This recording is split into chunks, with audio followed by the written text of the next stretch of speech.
Hello everyone, आज देखिए ये जो आपको सुंदर सा फूल दिखाई दे रहा है, इसके बारे में हम बात करने वाले हैं। इसकी फुल केयर के बारे में बात करने वाले हैं।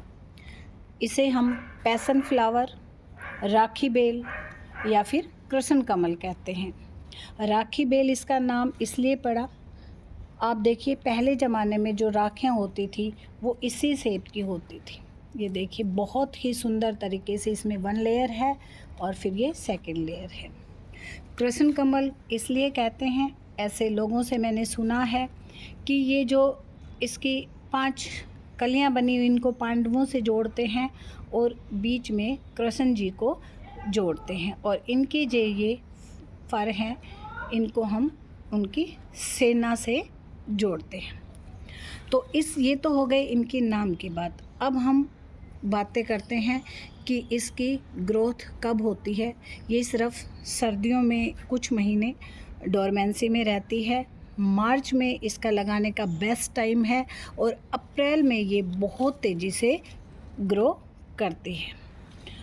अब आप देखिए इस समय इसकी ग्रोथ देखिए, ये अपने फुल ग्रोथ पे है। कलियां देखिए कुछ ही दूरी में, लगभग 1 से 1.5 फुट की दूरी में 30 से 35 कलियां बनी हुई है। ऐसा नहीं है कि यहीं बनी हुई हैं, जैसे जैसे ये ग्रो होती जा रही हैं आप ध्यान से देखिए कलियां थोड़ी छोटी हैं।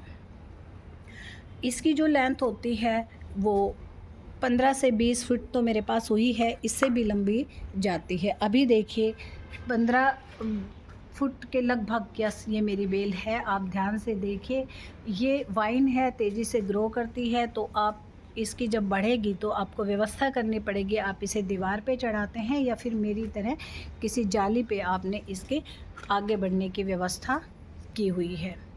तो अब आप देखिए इसके फ्लावर देखिए, बहुत सारे खिले हुए हैं, बहुत सारे खिले हुए हैं। और जो फ्लावर आपके खिल लेते हैं ना, उनको आपको मस्ट हटा देना है।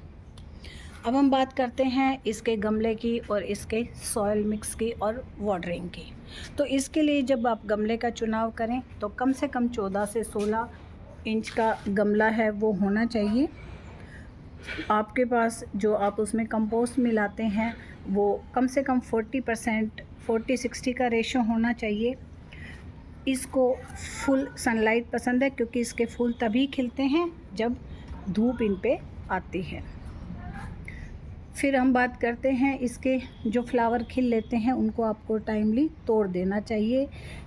ये पानी की इसको बहुत ज़्यादा रिक्वायरमेंट होती है, तो आप इसमें इसके गमले की मिट्टी को सूखने ना दें। ये अप्रैल मंथ में से ये पूरी गर्मी आपको फूल देने वाली है, बस सर्दी में ये कुछ टाइम डोरमेंसी में जाते हैं। तो आप इसे अपने गार्डन में ऐड कर सकते हैं। रोज़ाना आपको 10 से 15 फ्लावर ये देती रहेगी।